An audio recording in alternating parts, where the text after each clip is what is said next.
Hello guys, welcome back to my YouTube channel. So आज की video में मैं आपके लिए लेकर आई हूँ एक नया टॉपिक जिसका नाम है स्वेट ग्लैंड्स। स्वेट ग्लैंड्स को सुडोरिफेरस ग्लैंड्स भी कहा जाता है, जो कि हमारे स्किन के एक्सेसरी स्ट्रक्चर्स में आता है। हमने नेल, हेयर और सीबेसियस ग्लैंड्स के बारे में डिस्कस कर लिया है। अब हमारे पास रहता है स्वेट ग्लैंड्स। स्वेट ग्लैंड्स के बारे में आज हम डिस्कस करने वाले हैं। सो स्वेट ग्लैंड्स क्या होते हैं? ये स्मॉल ट्यूबुलर स्ट्रक्चर्स होते हैं जो हमारी स्किन में प्रेजेंट होते हैं और ये स्वेट प्रोड्यूस करने का काम करते हैं। यानी कि हमारी बॉडी पर जो पसीना आता है वो इन स्वेट ग्लैंड्स की वजह से ही आता है। सो यहाँ पर आप देख सकते हैं जो ये नीचे को ट्यूब सी बनी हुई है, ये है हमारे स्वेट ग्लैंड्स। अब जो स्वेट ग्लैंड्स है ये अपने सिक्रेशंस को इस डक्ट की सहायता से बॉडी की सरफेस तक पहुंचाते हैं। तो ऐसे ग्लैंड्स जो एक डक्ट के माध्यम से अपनी सिक्रेशंस को बॉडी के सरफेस पर रिलीज करती हैं उनको बोलते हैं एक्सोक्राइन ग्लैंड्स। सीबेसियस ग्लैंड्स भी एक्सोक्राइन ग्लैंड में ही आते हैं।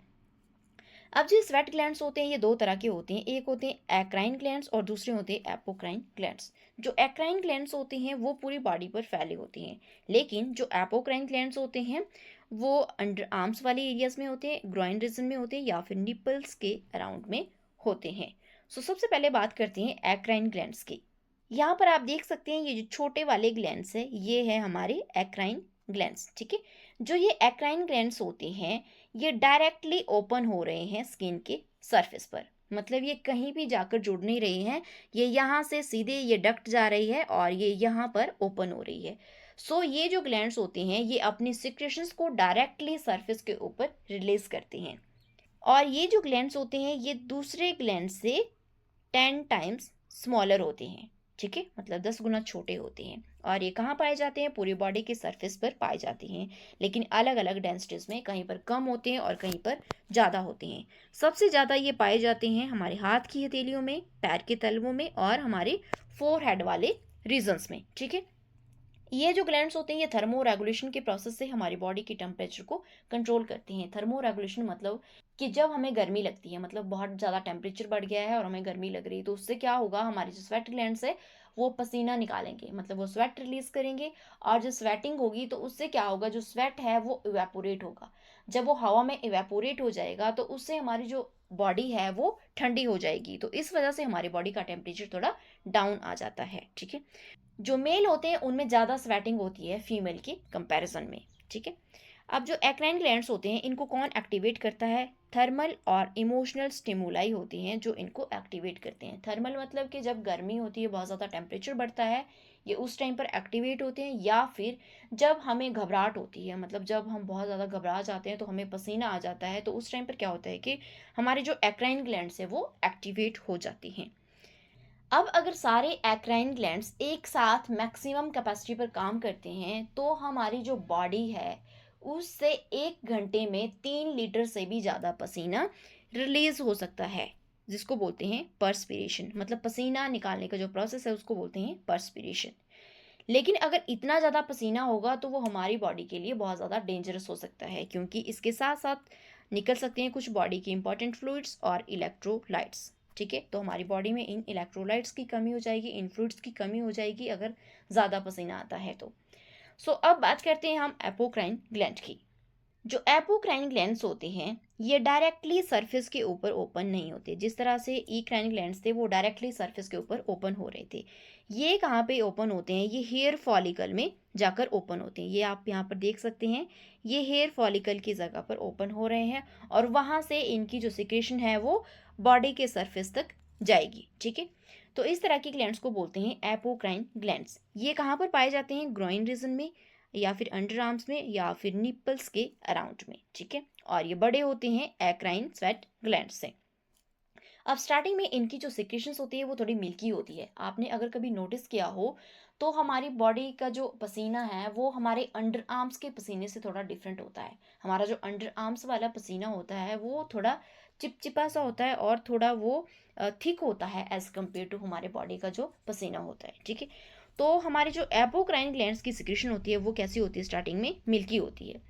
तो जब ये मिल्की सिक्रेशन के ऊपर बैक्टीरिया अपना एक्शन करते हैं, मतलब इसका ब्रेक डाउन करते हैं, तो उस टाइम पर इससे बहुत गंदी स्मेल आती है और यही कारण है कि हमारे जो अंडर आर्म्स है वहाँ से बदबू आती है। और ये जो एपोक्राइन ग्लैंड्स है ये एक्टिव हो जाते हैं प्यूबर्टी के टाइम पर, उससे पहले ये एक्टिव नहीं होते। उस टाइम पर क्या होता है, कुछ हार्मोनल चेंजेस आते हैं जिसकी वजह से जो ग्लैंड्स है उनका साइज बढ़ता है, और जब साइज बढ़ता है तो वो अपना फंक्शन परफॉर्म करना स्टार्ट कर देते हैं। और ये जो ग्लैंड्स होते हैं ये इमोशनल स्ट्रेस की वजह से एक्टिवेट होते हैं। लेकिन ये सबसे ज़्यादा एक्टिव कब होते हैं, जब कोई स्ट्रेस में होता है या फिर कोई सेक्सुअली एक्साइटेड होता है। अब कुछ ग्लैंड्स है जैसे कि सेरोमिनस ग्लैंड्स, मतलब जो ईयर वैक्स बनाते हैं, और मेमरी ग्लैंड्स जो कि मिल्क क्रिएट करते हैं, और सिलियरी ग्लैंड्स जो हमारी आईलिड्स में प्रेजेंट होती हैं। ये जो ग्लैंड्स है ये भी एपोक्राइन स्वेट ग्लैंड्स की ही मॉडिफिकेशंस है। ठीक है, सो अब हम बात करते हैं स्वेट ग्लैंड के स्ट्रक्चर के बारे में कि इसका स्ट्रक्चर कैसा होता है। स्वेट ग्लैंड का जो स्ट्रक्चर होता है इसमें दो पार्ट आते हैं। ये एक आती है सिक्रेटरी यूनिट, मतलब ये जो हिस्सा है ये है हमारा सिक्रेटरी यूनिट जो कि पसीना बनाता है। और दूसरा पार्ट आता है इसमें डक्ट, मतलब जिसकी सहायता से ये पसीना बॉडी के सरफेस पर भेजते हैं। जो सिक्रेटरी यूनिट होती है ये डीप डाउन प्रेजेंट होती है, मतलब यहाँ पर जो डर्मिस वाला एरिया होता है या फिर जो हाइपोडर्मिस वाला एरिया है हमारी स्किन में, वहाँ पर प्रेजेंट होती है सिक्रेटरी यूनिट। लेकिन जो डक्ट वाला पार्ट है वो यहाँ से ओपन होता है जाकर कहाँ पर, स्किन के सरफेस पर, जिस एरिया को हम बोलते हैं एक्रोसिरिंजियम। मतलब जहां पर ये स्वेट ग्लैंड्स की जो डक्ट है वो ओपन हो रही है, इस एरिया को बोलेंगे एक्रोसिरिंजियम। ठीक है, अब जो हमारी स्वेट ग्लैंड्स हैं, मतलब दोनों तरह के स्वेट ग्लैंड्स हैं, चाहे वो एक्राइन स्वेट ग्लैंड्स हो चाहे वो एपोक्राइन स्वेट ग्लैंड्स हो, दोनों में क्या होता है कि इसके सराउंडेड कॉन्ट्रैक्टाइल मायो एपिथेलियल सेल्स प्रेजेंट होती हैं।